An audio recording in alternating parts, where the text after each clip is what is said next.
Aku disiram kuah sup dan diusir oleh ibu mertuaku di depan keluarga besar. Kau punya waktu 5 menit. Keluar pergi dari rumah ini. Menantu kurang ajar. Bentaknya. Mereka pikir aku miskin dan lemah. Mereka tidak tahu, malam ini aku datang bukan sebagai menantu yang lemah.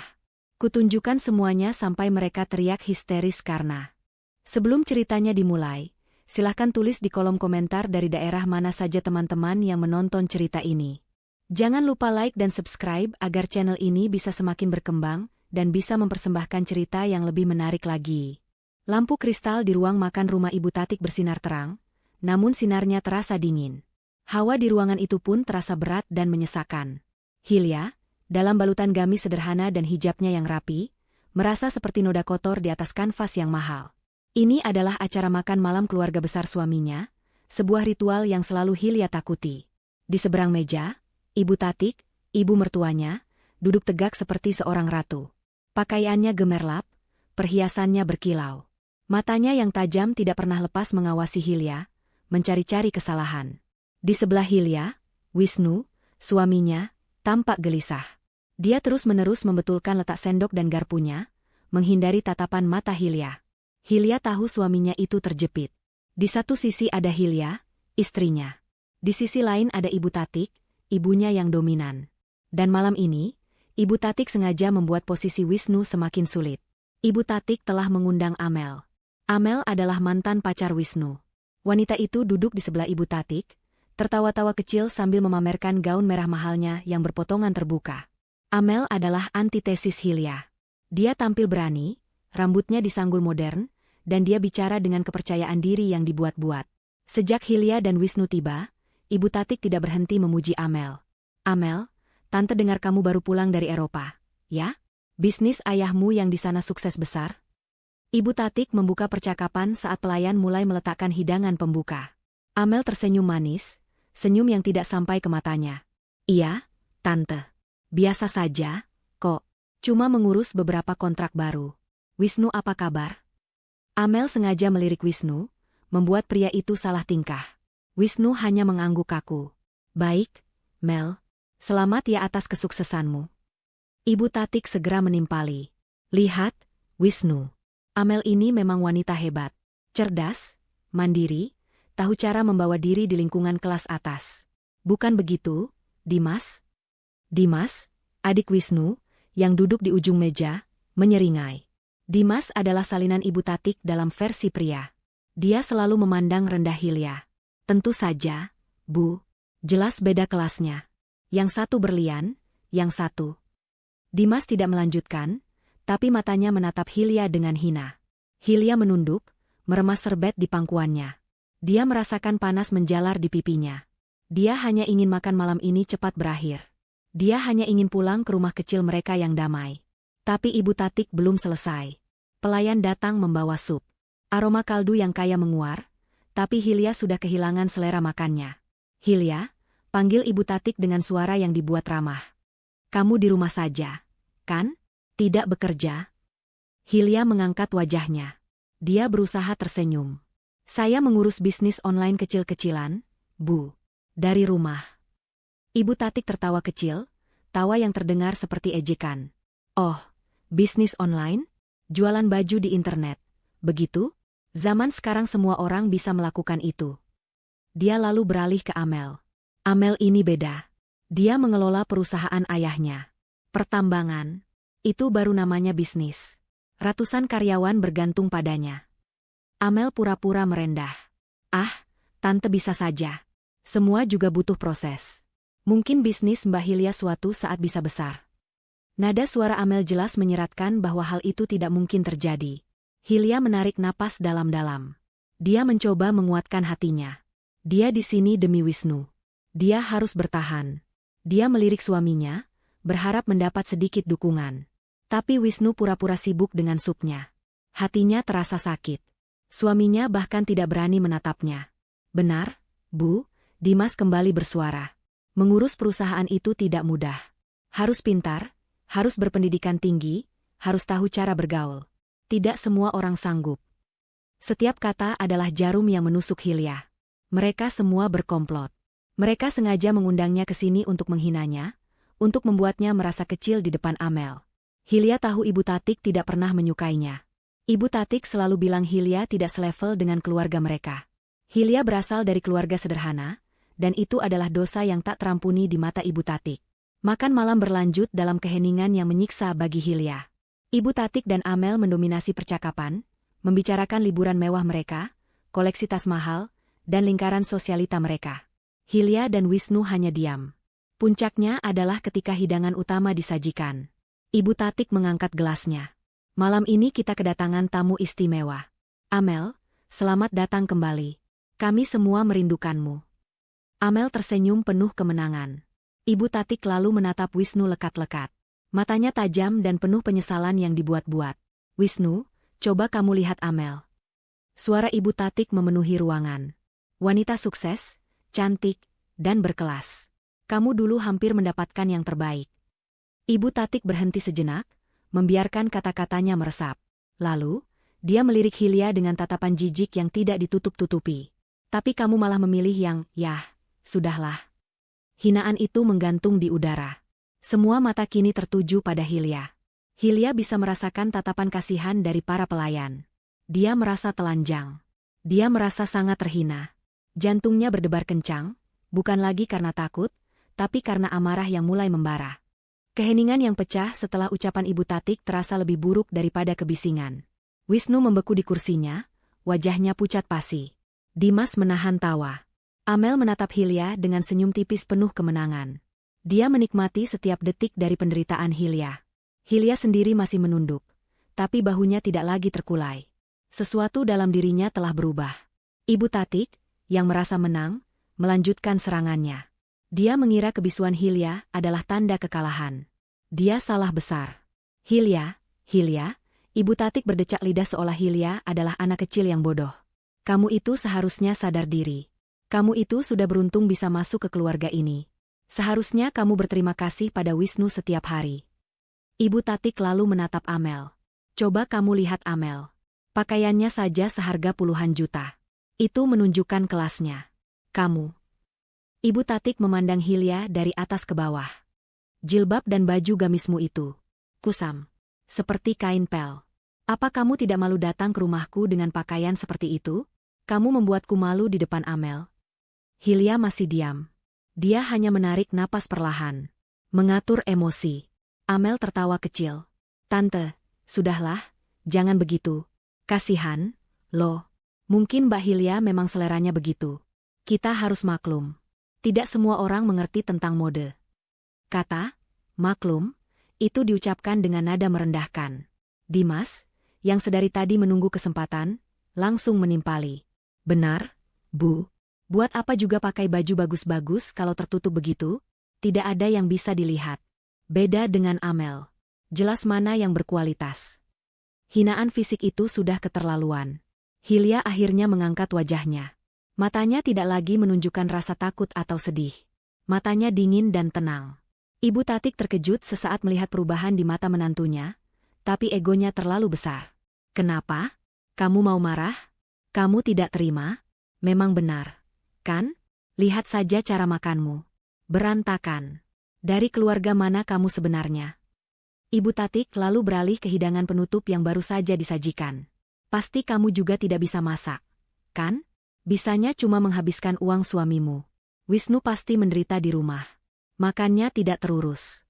Lihat, dia bahkan kurusan sejak menikah denganmu.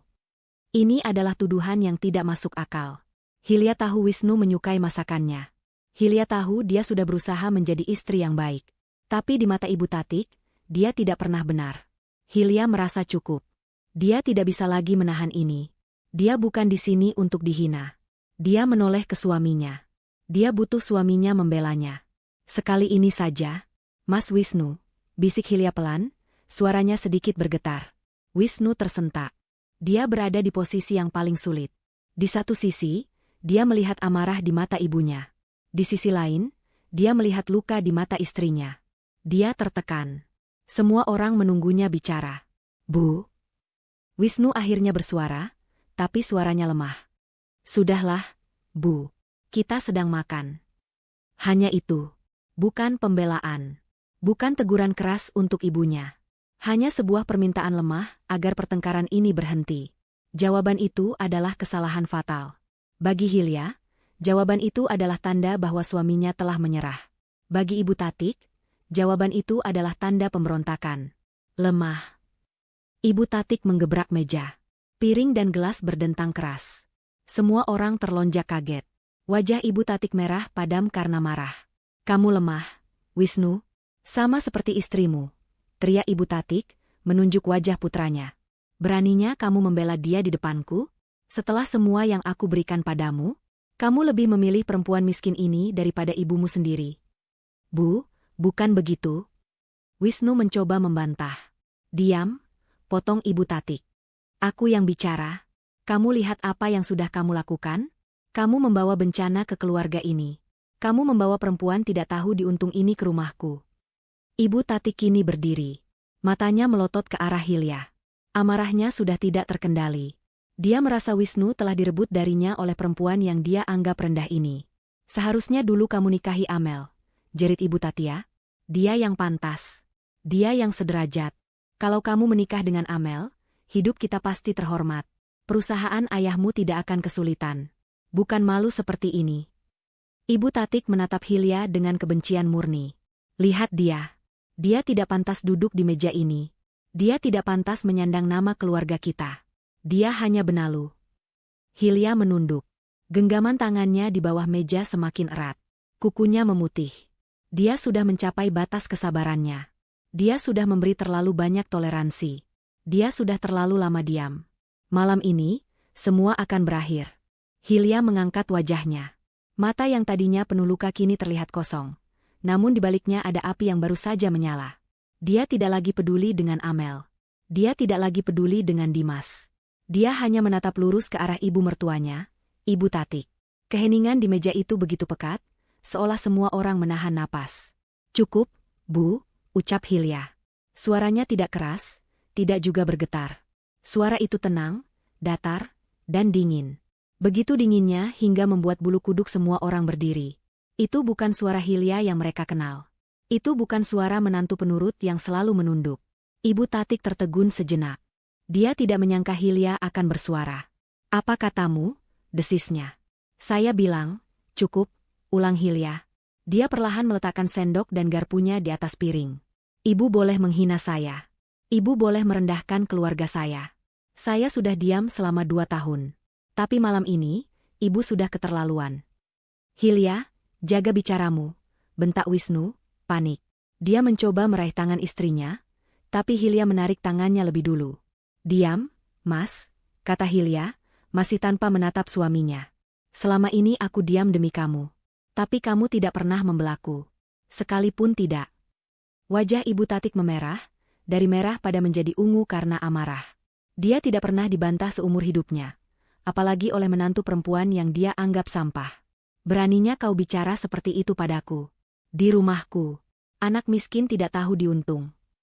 Saya memang miskin saat menikah dengan Mas Wisnu. Bu, Hilya mengakuinya dengan tenang. Saya tidak punya apa-apa selain harga diri. Dan malam ini, ibu mencoba mengambil satu-satunya yang saya punya itu. Ibu memanggil saya benalu. Hilya akhirnya menatap mata Ibu Tatik. Tapi ibu tahu, benalu yang sebenarnya adalah orang yang hidup dalam kemewahan tapi tidak sadar kalau dia sedang tenggelam dalam utang. Ucapan itu adalah tamparan keras. Ibu Tatik terbelalak. Dia tidak mengerti bagaimana Hilya bisa tahu. Amel dan Dimas saling berpandangan, bingung. Kurang ajar. Kemarahan Ibu Tatik akhirnya meledak. Dia sudah kehilangan akal sehatnya. Dia melihat mangkuk sup di depannya yang masih sedikit hangat. Dengan gerakan cepat, dia menyambar mangkuk itu dan melemparkan seluruh isinya tepat ke wajah Hilya. Ah. Jeritan kaget bukan datang dari Hilya. Jeritan itu datang dari pelayan dan beberapa anggota keluarga lain yang ketakutan. Wisnu terlonjak berdiri. Ibu. Hilya hanya memejamkan mata saat kuah sup kental itu menghantam wajahnya. Hijabnya yang berwarna krem seketika basah kuyup dan ternoda. Kuah itu menetes ke gamisnya. Rasa perih dan panas menjalar di pipinya, tapi tidak seperih rasa sakit di hatinya selama ini. Ruangan itu hening seketika. Hanya terdengar suara kuah sup yang menetes dari dagu Hilya ke atas meja. Ibu Tatik berdiri dengan napas terengah-engah, tangannya gemetar karena amarahnya sendiri. Dia puas melihat Hilya dalam keadaan hina. "Pergi," teriaknya. "Beraninya kau melawan aku. Kau pikir kau siapa? Kau punya waktu 5 menit. Keluar dari rumah ini, menantu kurang ajar." Hening. Hilya tidak bergerak selama beberapa detik. Lalu, dengan sangat perlahan, dia membuka matanya. Tidak ada air mata. Tidak ada kemarahan. Hanya ada kekosongan yang menakutkan. Perlahan, dia berdiri. Semua mata tertuju padanya. Dia mengabaikan rasa perih di wajahnya. Dengan tenang, dia mengambil serbet bersih di meja dan mulai mengusap wajahnya dari tumpahan sup. Gerakannya begitu metodis, begitu tenang. Wisnu mendekat. "Hilya, kamu tidak apa-apa? Biar aku." "Jangan sentuh aku," potong Hilya dengan suara pelan. Wisnu membeku. Setelah wajahnya cukup bersih, Hilya menunduk. Dia meraih tas tangannya yang tergeletak di kursi. Dia membukanya. Semua orang mengira dia akan mengambil dompet atau ponsel untuk memesan taksi. Tapi Hilya mengeluarkan sesuatu yang lain. Dia mengeluarkan beberapa lembar kertas yang terlipat rapi. Kertas-kertas itu tebal, seperti dokumen penting. Masih dalam keheningan, Hilya melangkah mendekati kepala meja, tempat Ibu Tatik masih berdiri dengan angkuh. Dia meletakkan kertas-kertas itu di atas meja, tepat di depan ibu mertuanya.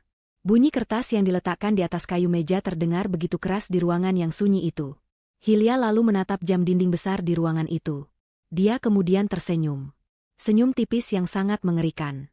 "Baik, Bu," katanya dengan suara yang jelas terdengar oleh semua orang. "Ini sudah 5 menit.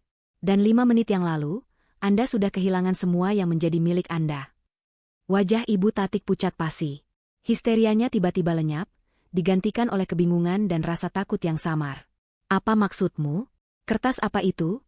tanyanya, suaranya sedikit bergetar. Dia mencoba terdengar marah, tapi gagal. Hilya tidak menjawab. Dia hanya menunjuk kertas paling atas dengan telunjuknya. "Silakan dibaca, Bu." Dimas, yang merasa ada yang tidak beres, segera bergerak maju. "Apa ini? Jangan main-main di rumah kami." Dia mencoba merebut kertas itu. "Aku tidak akan melakukannya kalau aku jadi kamu, Dimas," kata Hilya, tatapannya beralih ke adik iparnya. "Kecuali kamu ingin menambah masalahmu." Ada nada ancaman dalam suara Hilya yang membuat Dimas menghentikan gerakannya. Ibu Tatik, dengan tangan gemetar, meraih kertas itu. Matanya menyipit, mencoba membaca tulisan di sana. Semakin lama dia membaca, semakin pucat wajahnya. Tangannya mulai gemetar hebat. "Tidak, tidak mungkin," bisik Ibu Tatik. "Apa itu, Bu?" tanya Wisnu cemas. Hilya yang menjawab. "Itu adalah akta jual beli dan sertifikat kepemilikan rumah ini. Rumah yang sedang kita tempati. Dan nama yang tertera di sana." Hilya menekan jarinya di atas kertas itu. "Adalah nama saya, Hilya." Seisi ruangan gempar. Amel tersedak minumannya. Dimas terbelalak. Dan Wisnu menatap Hilya seolah baru pertama kali melihat istrinya. "Mustahil," jerit Ibu Tatik. "Kau pasti memalsukannya. Penipu. Kau menipu aku." "Saya tidak menipu," balas Hilya dengan tenang. "Saya hanya melakukan bisnis. Ibu ingat 3 bulan yang lalu? Saat ibu datang menangis-nangis ke rumah saya, memohon pinjaman uang dalam jumlah besar?" Hilya sengaja mengatakannya dengan keras agar semua orang dengar. Ibu Tatik tampak malu. "Ibu bilang ibu butuh uang itu untuk investasi," mendesak. "Ibu bilang ibu malu kalau harus pinjam ke bank. Saya bilang saya tidak punya uang sebanyak itu. Bisnis online saya yang ibu hina-hina tadi, memang tidak sekecil yang ibu kira." Hilya melanjutkan. "Tapi karena ibu mertua saya berusaha membantu. Saya cairkan semua aset saya.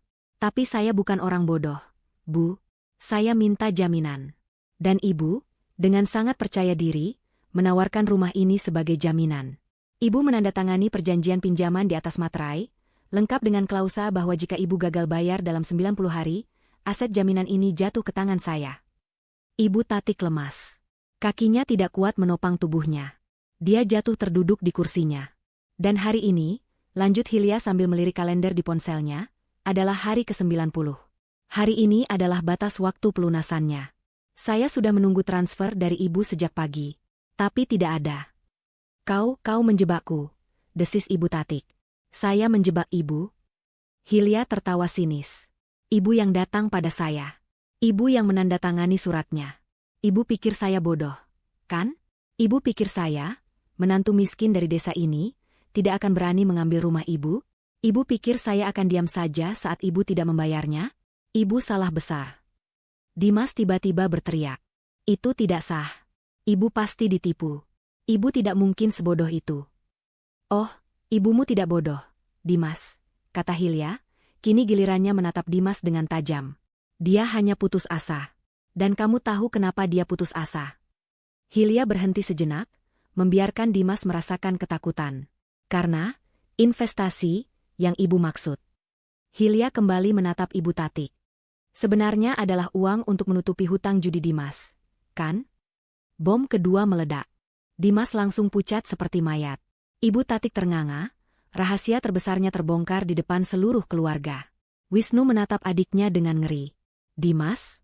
Benar kata Hilya? Dimas tidak bisa menjawab. Dia hanya mundur selangkah, terpojok. Hilya tersenyum tipis. Dia melihat ke arah kertas-kertas yang masih ada di meja. Itu baru kertas pertama, Bu. Masih ada lagi. Ibu Tatik masih terdiam di kursinya.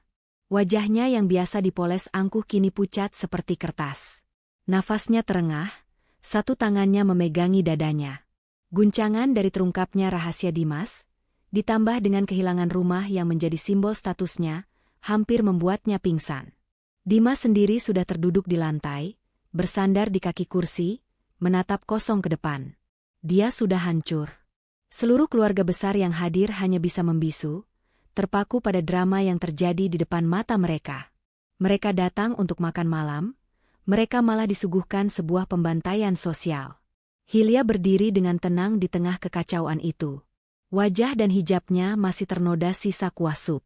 Noda itu, alih-alih membuatnya terlihat hina, kini malah tampak seperti ket perang seorang pejuang. Dia membiarkan keheningan itu berlangsung selama beberapa saat, membiarkan Ibu Tatik dan Dimas merasakan kehancuran mereka sepenuhnya. Itu baru soal rumah, Bu, kata Hilya. Suaranya kembali membelah keheningan. Itu baru jaminan atas hutang pribadi putra kesayangan ibu. Perkataan Hilya itu menarik perhatian semua orang kembali padanya.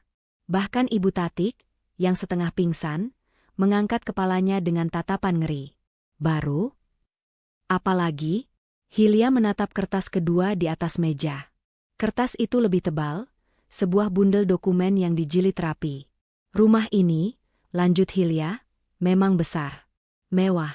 Tapi ibu dan saya sama-sama tahu, ini bukan sumber kekayaan ibu. Ini hanya simbol. Yang menjadi sumber kekayaan keluarga ini adalah perusahaan. Saat Hilya menyebut kata perusahaan, Amel, yang sedari tadi hanya dia mengamati dengan senyum sinis, tiba-tiba menegakkan duduknya. Senyumnya sedikit memudar. Matanya yang tadi meremehkan kini menajam, penuh perhitungan. Dia merasa ada sesuatu yang keluar dari skenarionya. Hilya memperhatikan perubahan sikap Amel itu dan tersenyum dalam hati. Akhirnya, sang dalang utama menunjukkan ketertarikannya. Perusahaan peninggalan almarhum ayah, kata Hilya, kini gilirannya menatap Wisnu, yang berdiri kaku di samping kursi ibunya. Kebanggaan keluarga. Yang ibu gunakan untuk membiayai gaya hidup mewah ibu. Yang Dimas gunakan sebagai bank pribadinya. Tutup mulutmu, desis Dimas dari lantai. Kau tidak tahu apa-apa soal perusahaan. Oh, aku tahu, balas Hilya ringan. Aku tahu lebih banyak dari yang kalian semua duga. Aku tahu perusahaan itu sedang diambang kehancuran. Ibu Tatik tertawa. Tawa yang kering dan histeris. Bohong. Kau mengada-ada. Perusahaan baik-baik saja. Wisnu yang mengurusnya. Apakah Wisnu yang mengurusnya? Hilya bertanya retoris. Atau Wisnu hanya sibuk menutupi jejak kalian berdua? Aku tahu perusahaan itu punya hutang yang menumpuk di Ban Merpati, Ban Elang, dan Ban Garuda. Aku tahu 3 supplier terbesarnya sudah mengancam akan menuntut pilot karena tagihan yang tidak dibayar selama 6 bulan. Aku tahu bahwa minggu depan, hari Selasa tepatnya, Ban Merpati akan mengirimkan surat sita jaminan atas pabrik utama. Setiap kata yang diucapkan Hilya adalah fakta. Fakta yang hanya diketahui oleh lingkaran terdalam keluarga. Wajah Ibu Tatik berubah dari pucat menjadi kelabu. Wisnu memejamkan matanya, seolah menahan sakit. Bagaimana kau tahu semua itu? Bisik Ibu Tatik. Karena, kata Hilya, dia kini mengambil bundel dokumen kedua itu dan meletakkannya dengan keras di atas piring Ibu Tatik, menggeser sisa-sisa makanan mahal di sana. Ini adalah dokumen yang menyatakan bahwa seluruh aset perusahaan keluarga kini berada di bawah kendali saya. Jika bom pertama adalah granat, ini adalah bom nuklir. Tidak, teriak Ibu Tatik. Tidak mungkin.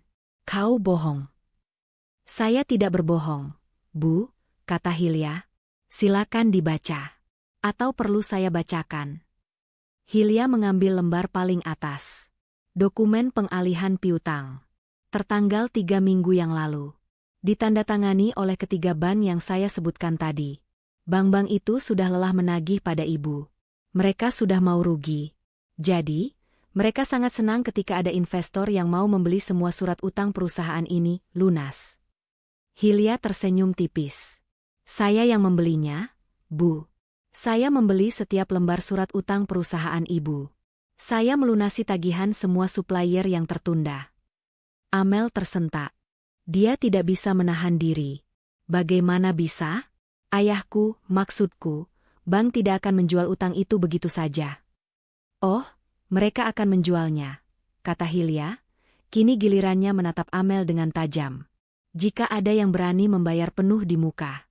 Dan kebetulan, saya punya dana untuk itu. Dari mana? Ejek Dimas, mencoba mencari celah. Dari jualan baju online MU yang menyedihkan itu. Hilya tertawa kecil. Ah, bisnis online saya. Yang Ibu Tatik sebut seperti kain pel. Yang Amel bilang, harus dimaklumi. Kalian pikir saya ini apa? Bodoh? Hilya menatap sekeliling meja. Kalian semua melihat saya sebagai perempuan desa berhijab yang beruntung dinikahi Wisnu. Kalian salah. Saya adalah seorang investor. Bisnis online, yang saya jalankan hanyalah kedok untuk perusahaan induk investasi yang saya bangun sejak saya lulus kuliah. Saya berinvestasi di saham, di startup teknologi, di properti. Saya sengaja tampil sederhana karena saya tidak suka pamer seperti kalian. Saya lebih suka mengumpulkan aset. Jadi, saat Ibu Tatik datang menangis-nangis meminjam uang untuk rumah ini, Hilya melanjutkan, saya sudah tahu kemana uang itu akan pergi. Dan saat saya tahu rumah ini tidak akan cukup, saya mulai melihat lebih dalam. Saya melihat perusahaan yang kalian obok-obok itu. Hilya kini kembali fokus pada Ibu Tatik. Jadi, Bu, selama 3 minggu terakhir ini, Ibu dan Dimas tidak lagi berutang pada bank. Kalian semua berutang pada saya. Dia menepuk bundel dokumen itu. Saya adalah kreditur tunggal. Pemilik utang terbesar. Dan sesuai hukum, sebagai jaminan atas utang yang tidak bisa kalian bayar itu, adalah seluruh aset perusahaan. Pabriknya, kantornya, mesin-mesinnya, semuanya. Hilya membungkuk sedikit ke arah Ibu Tatik. Saya adalah pemilik baru perusahaan ini, Bu. Dan saya di sini untuk mengambil alih. Kekacauan yang terjadi selanjutnya bisa diprediksi. Ibu Tatik menjerit, tapi kali ini jeritannya lemah. Seperti rintihan putus asa. Dimas ternganga, otaknya yang dipenuhi kabut judi tidak bisa memproses informasi ini. Amel adalah yang paling cepat bereaksi. Dia tidak histeris. Dia marah. Wajahnya memerah. Ini tidak mungkin. Rencanaku. Rencana ayahku. Dia bergumam pelan, tapi Hilya mendengarnya. Rencanamu gagal, Amel, kata Hilya. Aku tahu rencanamu. Kamu sengaja menyuruh Dimas membocorkan data klien, kan? Agar perusahaan ayahmu bisa mencuri semua tender. Kamu sengaja membuat perusahaan ini berdarah-darah. Kamu menunggu sampai harganya hancur, sampai nilainya nol, lalu ayahmu akan masuk sebagai penyelamat dan membelinya dengan harga rongsokan. Mata Amel terbelalak. Hilya tahu segalanya. Sayang sekali, Amel, Hilya tersenyum dingin. Aku membelinya lebih dulu. Bukan dengan harga rongsokan. Aku membelinya dengan harga penuh. Aku menyelamatkan perusahaan ini dari tanganmu dan dari tangan mereka. Hilya menunjuk Ibu Tatik dan Dimas. Keheningan total melanda ruangan. Para pelayan sudah mundur ketakutan. Anggota keluarga besar lainnya hanya bisa saling pandang. Mereka mengira Hilya adalah seekor domba. Ternyata dia adalah serigala berbulu domba. Tidak, dia adalah naga yang selama ini tertidur. Wisnu, yang sedari tadi dia membatu, akhirnya bergerak.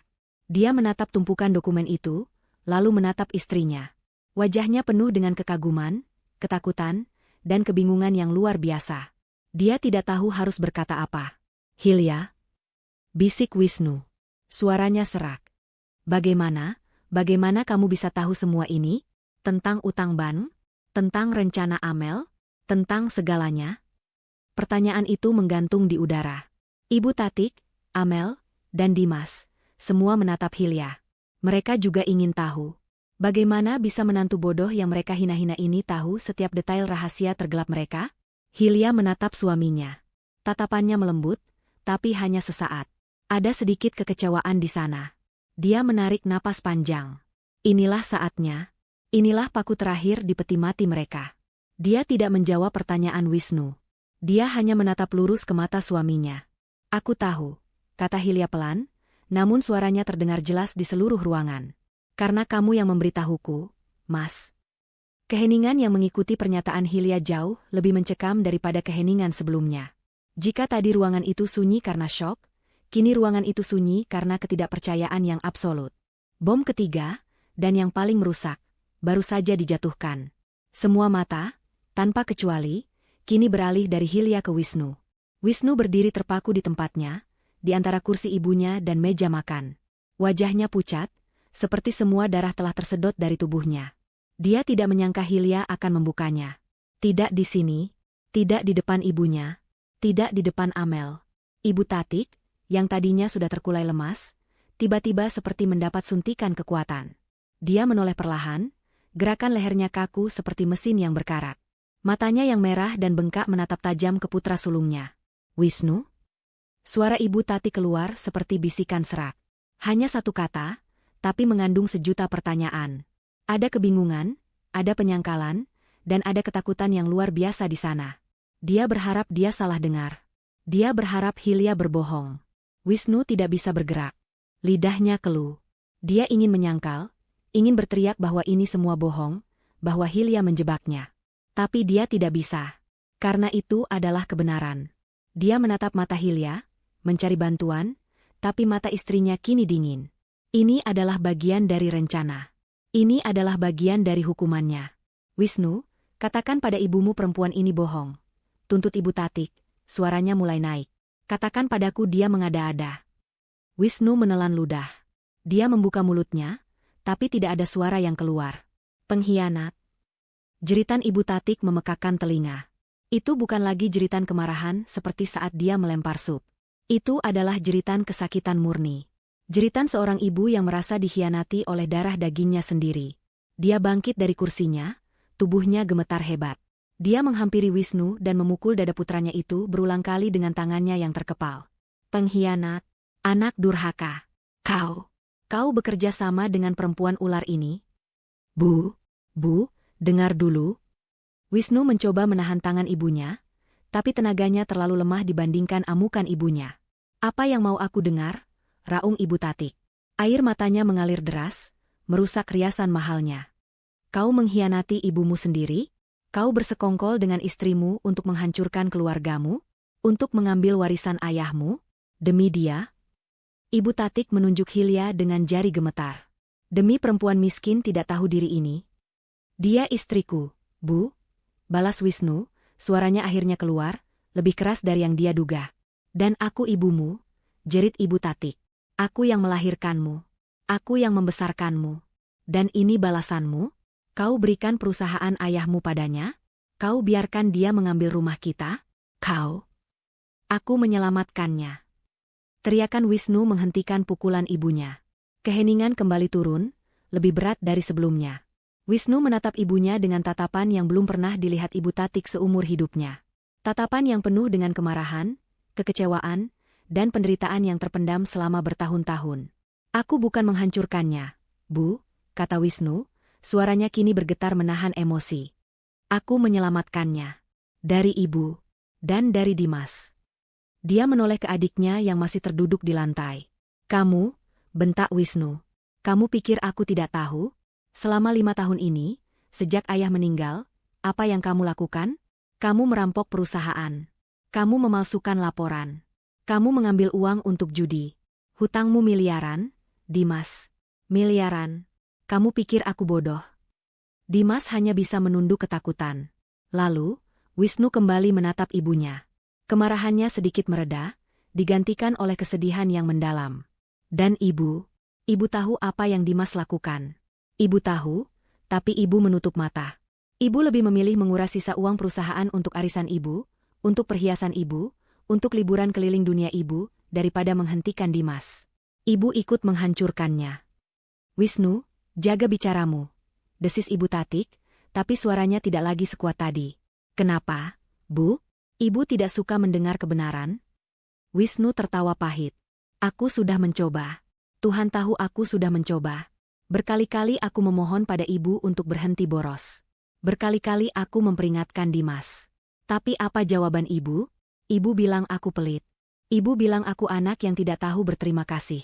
Ibu membanding-bandingkan aku dengan Amel. Wisnu menunjuk Amel, yang kini hanya diam menonton, wajahnya tegang. Kalian semua pikir aku lemah.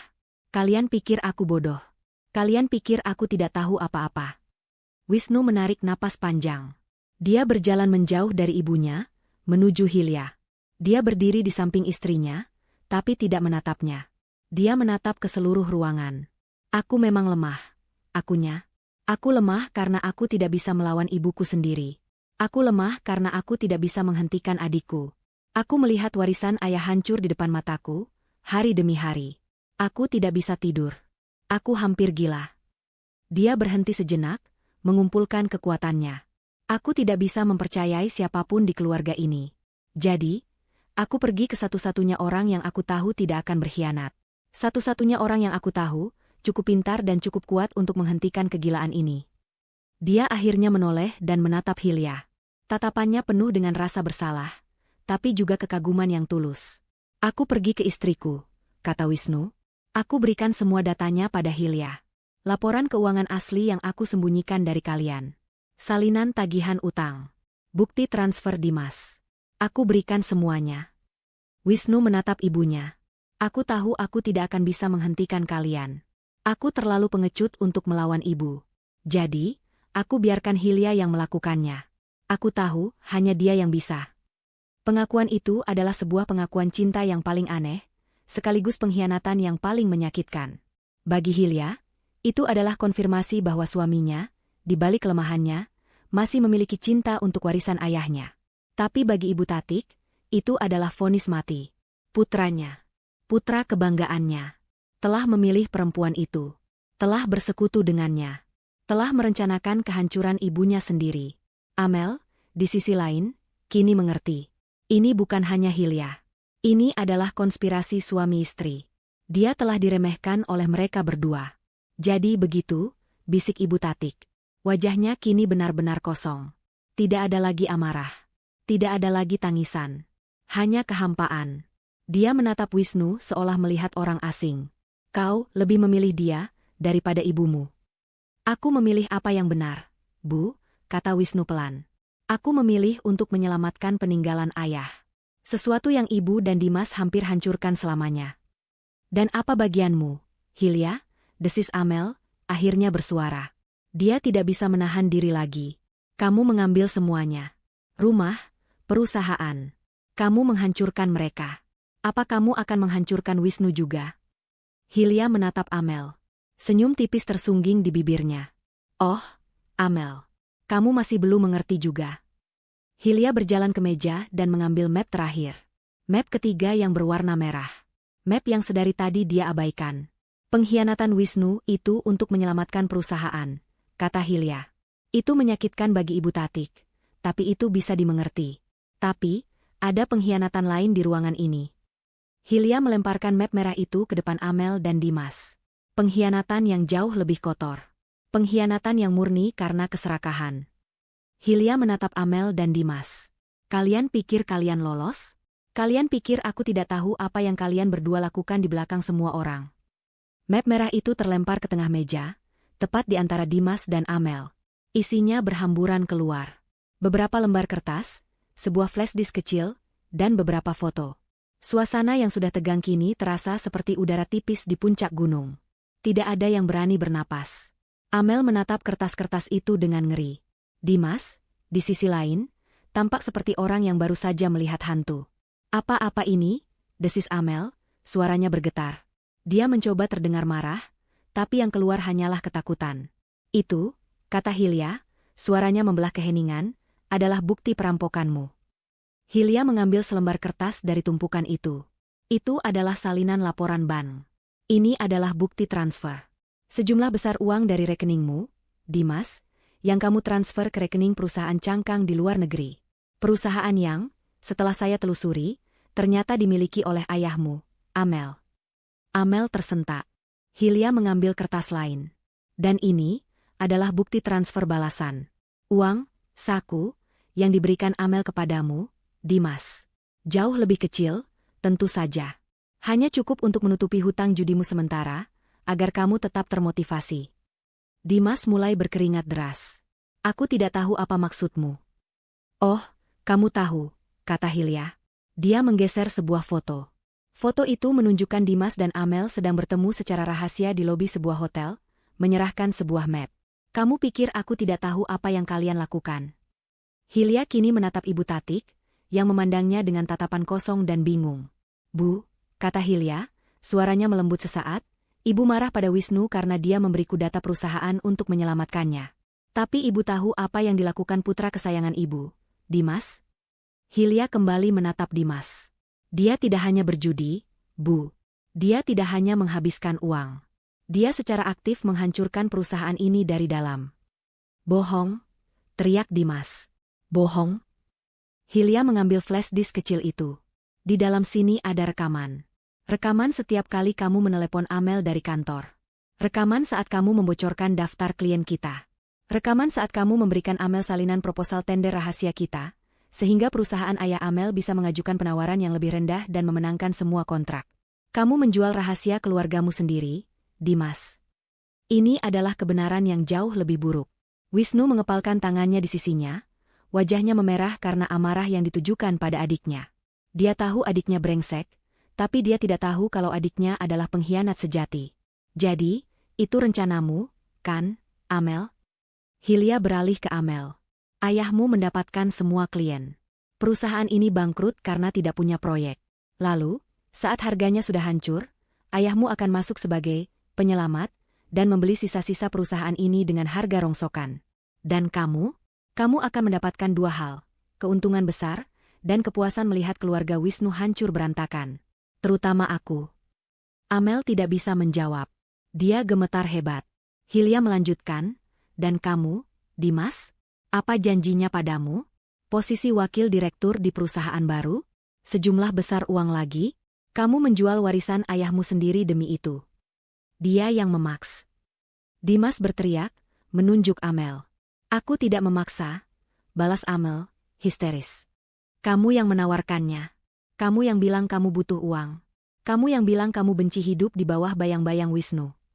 Persekutuan mereka hancur dalam sekejap. Mereka saling menyalahkan seperti anjing yang memperebutkan tulang. Tapi pukulan terakhir belum datang. Pukulan itu ditujukan untuk Ibu Tatik. Ibu Tatik, yang sedari tadi dia membatu, akhirnya menemukan suaranya. Tapi suara itu bukan ditujukan pada Amel atau Hilya. Dia menatap Dimas, putra yang selalu dia bela, yang selalu dia banggakan, yang hutang judinya baru saja dia tutupi dengan menggadaikan rumahnya pada Hilya. "Dimas," bisik Ibu Tatik. Suaranya serak.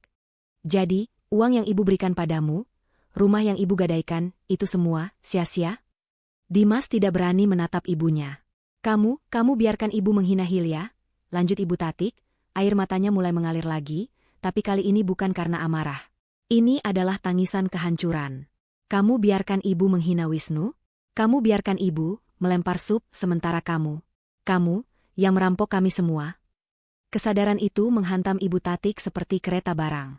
Putra yang dia bela adalah ular berbisa di dalam rumahnya. Putra yang dia salahkan, Wisnu, adalah orang yang berusaha menyelamatkannya. Dan menantu perempuan yang dia hina, Hilya, adalah satu-satunya yang cukup pintar untuk melihat semuanya. Tidak, tidak. Ibu Tatik memegangi kepalanya. Kamu pikir aku tidak tahu rencanamu? Kata Hilya pada Amel. Kamu pikir aku bodoh? Sejak aku melihat namamu di daftar tamu undangan makan malam ini, aku tahu ini bukan kunjungan biasa. Kamu tidak akan datang jika kamu tidak merasa akan menang. Hilya tersenyum dingin. Kamu salah bermain dengan orang, Amel. Kamu pikir kamu sedang bermain catur, padahal aku sudah mengambil alih seluruh papan caturnya. Hilya mengambil ponselnya. Dan semua bukti ini, rekaman, transfer bank, email, bukan hanya untuk drama keluarga, Amel, Dimas. Ini adalah penipuan, penggelapan dana, kejahatan korporasi. Ini cukup untuk memenjarakan kalian berdua. Amel menjerit tertahan. Dimas ambruk ke lantai, tubuhnya terkulai lemas. Ibu Tatik menatap kekacauan di depannya. Putra kesayangannya seorang kriminal. Mantan calon menantu idamannya seorang penipu. Putra sulungnya telah bersekutu dengan menantunya. Dan menantunya kini memiliki segalanya. Rumahnya, perusahaannya, dan rahasia semua orang. Beban itu terlalu berat. Aarg. Ibu Tatik memegang dadanya. Matanya terbelalak, lalu memutar ke atas. Tubuhnya terkulai lemas di kursi, pingsan. Kekacauan total pecah. Ibu, teriak Wisnu, panik. Di tengah semua itu, Hilya berdiri tegak. Wajah dan hijabnya masih ternoda kuasup, tapi matanya bersinar dengan kemenangan yang dingin dan absolut. Jeritan panik Wisnu memanggil ibunya menggema di ruang makan. Beberapa pelayan berlari masuk, tergagap melihat kekacauan di meja makan. Dimas masih terkulai di lantai, merata pelan, tidak peduli pada ibunya yang pingsan. Amel, di sisi lain, wajahnya pucat pasi. Dia meraih ponselnya di atas meja, jemarinya yang gemetaran panik mencoba menelepon seseorang. Ayahnya, pengacaranya, siapapun. Hilya, satu-satunya orang yang tenang di ruangan itu, menghela napas panjang. Drama sudah selesai, sekarang saatnya membereskan. Wisnu, kata Hilya, suaranya tegas namun tidak panik. Bawa ibumu ke kamarnya. Suruh pelayan ambilkan air dan kompres. Dia tidak apa-apa, dia hanya syok. Perkataan Hilya yang tenang menyadarkan Wisnu. Dia mengangguk kaku, lalu bersama seorang pelayan, dia membopong tubuh lemas Ibu Tatik keluar dari ruang makan. Hatinya mungkin hancur melihat ibunya, tapi pikirannya jernih. Dia tahu siapa yang memegang kendali sekarang. Saat Wisnu menghilang di tikungan koridor, Hilya mengalihkan perhatiannya. Pertama, dia menatap Amel yang masih panik dengan ponselnya. Aku rasa kamu tidak bisa menelepon siapapun. Amel, kata Hilya. Jangan halangi aku. Kamu tidak punya hak, bentak Amel. Hilya tersenyum. Benarkah? Coba cek sinyalmu. Amel menatap layar ponselnya. Tidak ada sinyal. Sama sekali. Apa yang kamu lakukan? Rumah ini milik saya, kata Hilya sambil mengetukkan jarinya di meja. Dan saya baru saja mengaktifkan signal jammer yang saya pasang di ruangan ini seminggu yang lalu. Saya tahu akan ada drama malam ini, saya hanya tidak mau ada yang menelepon polisi atau pengacara sebelum saya selesai bicara. Ketakutan murni kini terlihat di mata Amel. Dia terjebak. Hilya lalu berjalan ke pintu utama ruang makan. Dia membukanya. Di luar, telah berdiri dua pria berbadan besar, mengenakan setelan jas hitam rapi. Mereka bukan penjaga rumah Ibu Tatik. Mereka adalah orang-orang Hilya. Tuan-tuan, terima kasih sudah menunggu, kata Hilya sopan. Kedua pria itu mengangguk dan masuk, berdiri mengapit pintu. Atmosfer ruangan seketika berubah. Ini bukan lagi makan malam keluarga. Ini adalah pengambil alihan. Hilya berjalan kembali ke meja. Dia menatap Dimas yang masih di lantai. Berdiri, perintahnya. Dimas tidak bergerak. Berdiri. Suara Hilya kini meninggi, penuh otoritas. Dimas tersentak kaget dan perlahan berdiri, tubuhnya gemetar. Hilya menatap Amel, lalu Dimas. Kalian berdua mendengarkan saya baik-baik. Kalian punya dua pilihan. Dia mengambil map merah berisi bukti-bukti kejahatan mereka. Pilihan pertama. Saya serahkan ini ke pengacara saya besok pagi. Dan dia akan menyerahkannya ke polisi. Kalian berdua, dan mungkin ayahmu, Amel, akan menghabiskan beberapa tahun ke depan di penjara. Wajah Amel dan Dimas semakin pucat. Atau, pilihan kedua. Hilya meletakkan map itu kembali. Kalian bekerja sama dengan saya. Amel menatapnya bingung. Bekerja sama? Kamu, Amel, Hilya menunjuknya. Ayahmu berpikir dia akan membeli perusahaan ini dengan harga murah. Sekarang, dia akan tetap membelinya. Tapi bukan dengan harga murah. Dia akan membelinya dengan harga mahal. Sangat mahal. Dia akan membayar 3 kali lipat dari nilai pasarnya untuk menutupi kerugian yang sudah dia sebabkan. Dan dia akan melakukannya. Karena kalau tidak, map ini akan bocor ke media dan menghancurkan reputasi keluargamu selamanya. Kamu akan sampaikan itu padanya. Hilya memberi isyarat pada salah satu pria di pintu. Bawa Nona Amel keluar. Berikan ponselnya setelah dia di dalam mobilnya. Amel tidak melawan. Dia terlalu takut. Dia mengambil tasnya dan berjalan keluar dengan langkah terhina, dikawal oleh salah satu pria berbadan besar itu. Pesta kemenangannya telah berubah menjadi mimpi buruk terbesarnya. Sekarang, tinggal Dimas. Dia sendirian, menatap Hilya seperti seekor tikus yang terpojok. Dan kamu, Dimas, kata Hilya, kamu tidak akan kemana-mana. Hutang judimu pada rentenir di luar sana, sudah aku lunasi semua pagi tadi. Dimas terkejut. Kamu kenapa? Karena aku tidak mau mereka yang menagihmu. Aku mau kamu berutang padaku. Mulai besok, kamu akan bekerja di perusahaan. Tapi bukan sebagai manajer. Kamu akan bekerja di gudang. Kamu akan menjadi buruh angkut. Kamu akan belajar apa artinya bekerja jujur dari jam 8 pagi sampai jam 5 sore. Dan seluruh gajimu akan dipotong untuk membayar kerugian yang sudah kamu sebabkan. Sampai lunas. Mengerti? Dimas hanya bisa mengangguk pasrah. Nasibnya lebih buruk dari penjara. Dia akan hidup sebagai budak Hilya. Hilya menatap pria berjas kedua. Pastikan dia tidak keluar dari rumah ini malam ini. Besok pagi, antarkan dia ke pabrik. Pria itu mengangguk.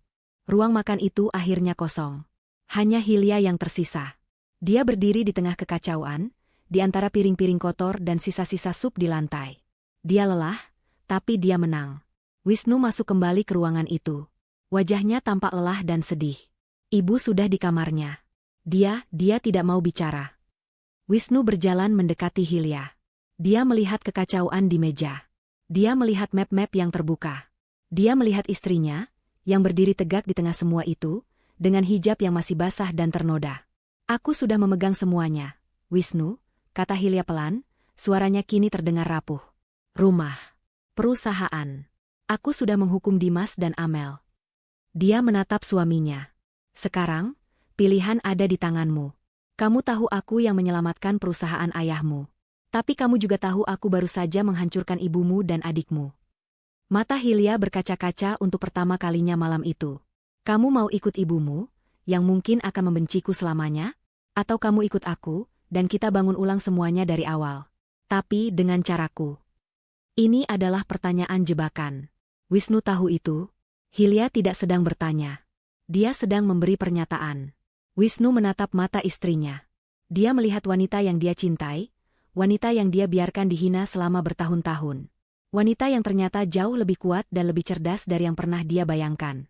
Dia melihat wanita yang baru saja menyelamatkan warisan keluarganya, dengan cara yang kejam namun perlu. Dia tidak mengatakan apa-apa. Perlahan, Wisnu berjalan ke meja di mana tadi Amel duduk. Dia mengambil serbet bersih yang masih terlipat. Dia berjalan ke arah teko air putih di meja, menuangkannya sedikit hingga serbet itu lembab. Lalu, dia berjalan kembali ke Hilya. Hilya menatapnya, bingung. Wisnu mengangkat tangannya yang memegang serbet lembab itu. Dengan kelembutan yang tak terhingga, dia mulai mengusap noda kuah sup yang sudah mengering di pipi Hilya. Dia membersihkan noda di dekat matanya, lalu dengan hati-hati membersihkan noda di hijabnya. Hilya memejamkan mata, menahan air mata yang akhirnya mengancam akan jatuh. Setelah wajah Hilya bersih, Wisnu membuang serbet kotor itu. Dia lalu memegang kedua bahu Hilya, menatap lurus ke matanya. Aku ikut istriku, katanya. Suaranya tegas, penuh keyakinan. Untuk pertama kalinya malam itu, Wisnu tidak terdengar lemah. Dia telah membuat pilihannya. Hilya mengangguk, menerima keputusan suaminya dalam diam. Genggaman tangan Wisnu di bahunya terasa kokoh, berbeda dari pria lemah yang duduk di sebelahnya di awal makan malam. Tapi Hilya tahu, jalan di depan mereka masih panjang. Tiba-tiba, dari arah koridor, terdengar suara langkah kaki terseret dan raungan. Ibu Tatik muncul kembali di ambang pintu ruang makan. Wajahnya sembab, rambutnya yang tadi disanggul rapi kini berantakan. Dia tidak lagi terlihat seperti ratu yang angkuh. Dia hanya terlihat seperti wanita tua yang kalah. Ibu. Wisnu segera melepaskan Hilya dan melangkah cemas ke arah ibunya. Jangan sentuh aku, pengkhianat, desis Ibu Tatik, menepis tangan putranya. Matanya yang merah menatap liar sekeliling ruangan. Dia melihat Dimas yang sedang diawasi oleh penjaga Hilya di sudut. Dia melihat meja yang berantakan. Dan dia melihat Hilya, berdiri tegak di samping suaminya. Tidak. Bisik Ibu Tatik, rasa syoknya kini berubah menjadi delusi penyangkalan. Ini tidak nyata. Ini rumahku. Ini perusahaanku. Dia menunjuk Hilya dengan jari gemetar. Kau, perempuan ular. Kau merencanakan ini semua. Kau mengambil semuanya dariku. Saya tidak mengambil apa yang bukan hak saya, Bu, kata Hilya dengan tenang. Saya mengambil kembali apa yang Ibu gadaikan. Saya membeli apa yang Ibu sia-siakan. Ibu sendiri yang memberikan semuanya pada saya. Ini rumahku. Ibu Tatik menjerit lagi, nadanya semakin histeris. Aku yang berkuasa di sini. Kau yang harus pergi. Keluar dari rumahku. Dia mulai berjalan terhuyung-huyung ke arah Hilya. Tangannya terangkat seolah ingin mencakar. Wisnu segera menahannya. Ibu, sadar, Bu, Hilya benar. Rumah ini sudah bukan milik kita lagi. Diam kau, anak durhaka. Ibu Tatik benar-benar kehilangan kendali. Dia meronta-ronta dalam pelukan Wisnu. Hilya menghela napas. Dia lelah dengan drama ini. Dia berjalan mendekati Ibu Tatik. Ibu, katanya, suaranya pelan namun mematikan, Anda tidak mengerti juga, ya? Hilya memberi isyarat kepada pria berjas kedua, yang masih mengawasi Dimas. Pria itu mengangguk dan berjalan ke arah Ibu Tatik. Mulai malam ini, kata Hilya, Anda bukan lagi pemilik rumah. Anda adalah tamu. Tamu yang menumpang di properti saya. Dan sebagai tamu, Anda harus mengikuti aturan saya. Aturan? Kau berani membuat aturan untukku? Ya, kata Hilya. Aturan pertama, Anda tidak boleh lagi bersuara keras di rumah ini. Aturan kedua, Anda akan pindah kamar. Hilya menatap Ibu Tatik lekat-lekat. Kamar utama itu akan saya tempati bersama Wisnu. Anda? Hilya berpikir sejenak. Anda boleh tinggal di paviliun belakang. Di sebelah kamar pelayan. Mata Ibu Tatik terbelalak ngeri. Paviliun belakang. Tempat itu kecil, panas, dan biasanya hanya digunakan untuk gudang atau kamar supir cadangan. Itu adalah penghinaan terbesar. Tidak, tidak. Hilya, jangan lakukan ini padaku. Suara Ibu Tatik berubah dari marah menjadi memohon. Aku ibumu, ibu mertuamu. Ibu mertua yang baru saja melempar wajah saya dengan sup panas, potong Hilya dingin. Ibu mertua yang baru saja mengusir saya dan memberi saya waktu 5 menit. Hilya menatap jam dinding. Waktu ibu sudah habis berjam-jam yang lalu. Sekarang, saya berbaik hati. Saya beri ibu waktu 5 menit untuk mengemasi barang-barang ibu. Hanya yang ibu perlukan malam ini. Bawa baju ibu, tapi tinggalkan semua perhiasan yang ibu pakai. Itu semua dibeli dengan uang perusahaan. Hilya? Wisnu tampak tidak tega. Paviliun belakang? Bukankah itu? Kecuali, Hilya menatap suaminya, kamu mau kita mengusirnya ke jalanan malam ini, Mas? Dia boleh memilih. Wisnu terdiam. Dia tahu Hilya benar. Ini adalah hukuman yang setimpal, namun tetap menyakitkan. Ibu Tatik menangis meraung-raung. Dia tahu dia tidak punya pilihan. Pria berjas itu melangkah maju. Mari, Bu. Saya antar ke kamar ibu yang baru. Ibu Tatik menatap Hilya dengan kebencian terakhir sebelum digiring keluar dari ruang makan. Sekarang, tinggal Dimas. Hilya berjalan ke arah adik iparnya, yang gemetar ketakutan di sudut. Kita sudah sepakat, kan, Dimas? Besok pagi, kamu kerja di gudang. Kak Hilya tolong. Dimas mencoba memohon. Aku akan lakukan apa saja. Tapi jangan di gudang. Aku tidak kuat kerja fisik. Oh, begitu. Hilya tersenyum. Kalau begitu, pilihan pertama masih berlaku. Penjara. Di sana kamu tidak perlu kerja fisik. Kamu hanya perlu duduk di sel. Mau pilih yang mana? Dimas menelan ludah. Gudang. Saya pilih gudang. Pilihan yang bijak, kata Hilya. Hilya kemudian menatap suaminya, Wisnu. Wajah pria itu penuh kelelahan dan konflik. Mas, panggil Hilya. Wisnu menatapnya. Malam ini kamu sudah memilihku. Aku hargai itu, kata Hilya. Tapi pembuktianmu baru dimulai. Mulai besok, kamu tidak lagi menjabat sebagai direktur di perusahaan. Posisi itu sudah tidak ada.